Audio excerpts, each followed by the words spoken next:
It's time for the GeoGeeks, a regular segment where we bring in a subject matter expert to tell us what's new and noteworthy in one of our core ArcGIS products. And we welcome back the queen of mobile GIS, Sue Enyedy, from her throne in Hamilton. Hi, Sue. How are you doing today? I'm good, thank you. Hi, Maggie. It's great to have you back with us, and I know that you have a great app to share, and we're talking all about ArcGIS QuickCapture today. So could you let us know what is ArcGIS QuickCapture? Sure.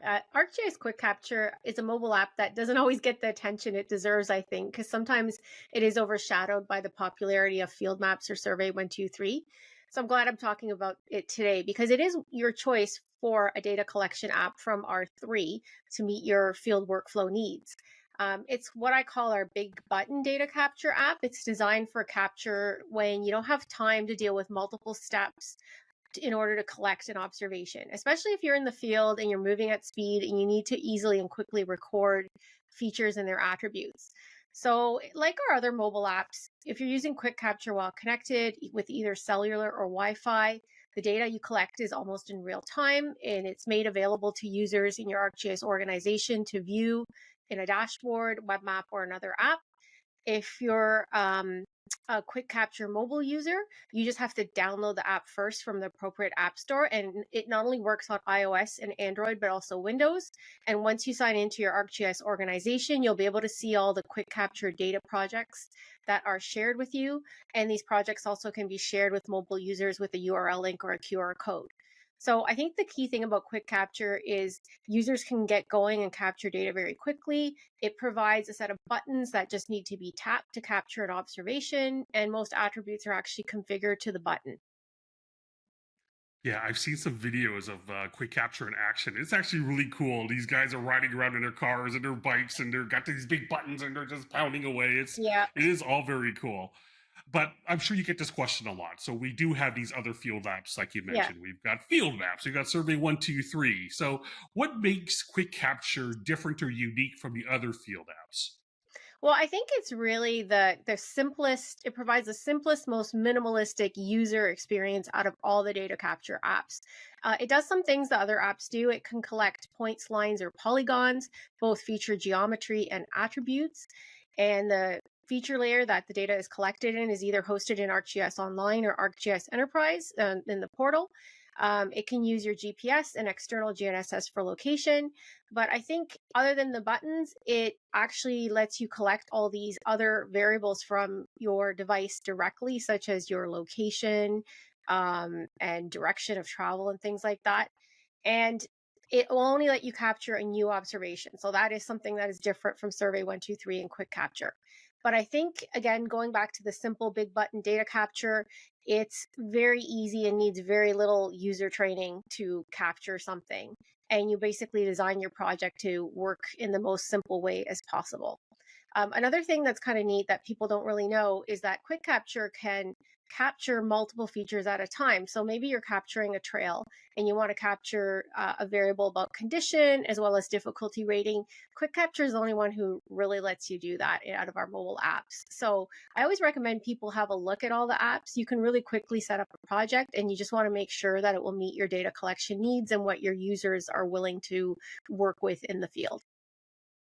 Good point. I know that QuickCapture is definitely a great option because it does have those really easy to use features. And Yes. Mark mentioned stuff about riding around bikes and doing cool videos he's seen. But maybe you have a little bit better example of some real world situations where you've seen QuickCapture being used. Yes, I can think of a few.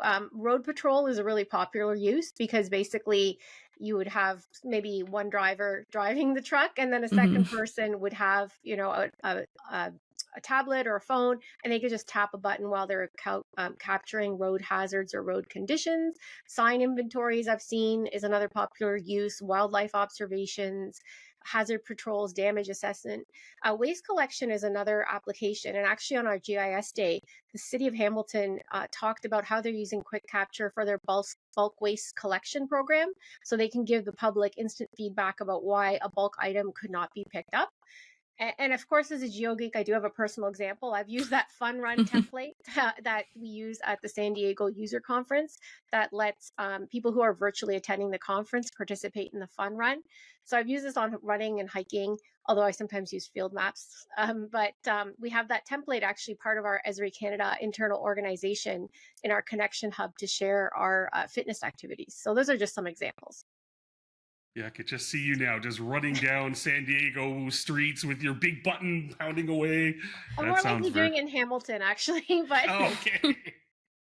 Probably a good idea. Yeah. All right. So you mentioned how QuickCapture is really easy, and you kind of got me sold. I really want to try QuickCapture out. So what are some of the basic steps to kind of set it up and get going?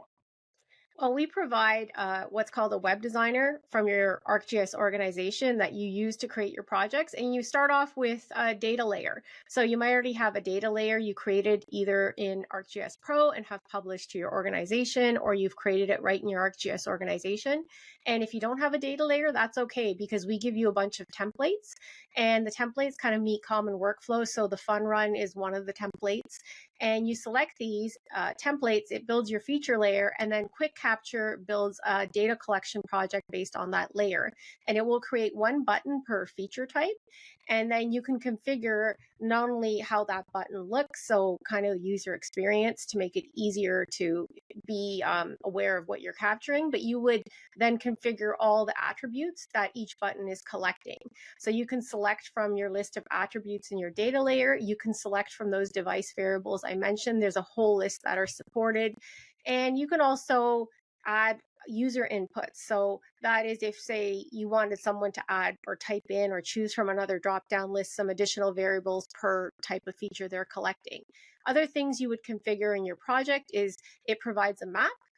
Even though it's button-based, the users can still see where they are on a map, and the map can have other background reference data. You might want to configure location sharing, because that is an option for QuickCapture now.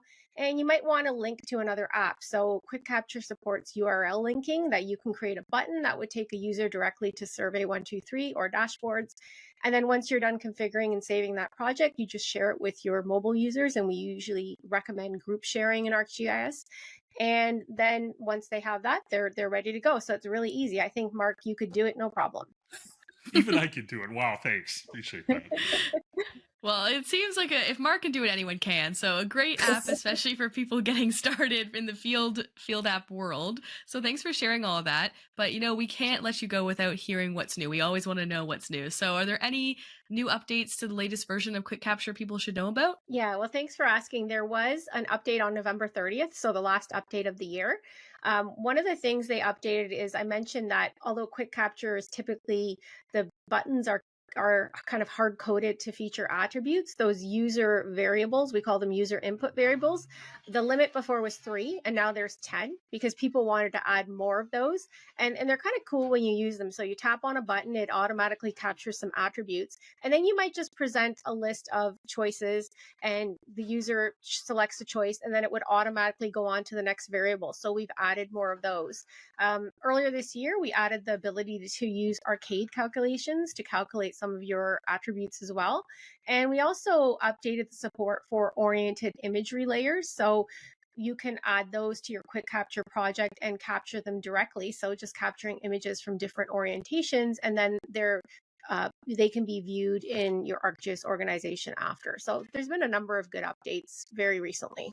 That's really cool. Yeah, so there's a lot of things that you just listed there, and I really appreciate you giving us sort of that grand overview of what ArcGIS QuickCapture is all about. So Sue, thanks so much for coming in today. So thanks for having me.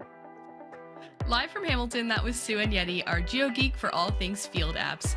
But her real title is Product Specialist for Mobile Solutions for the product management team.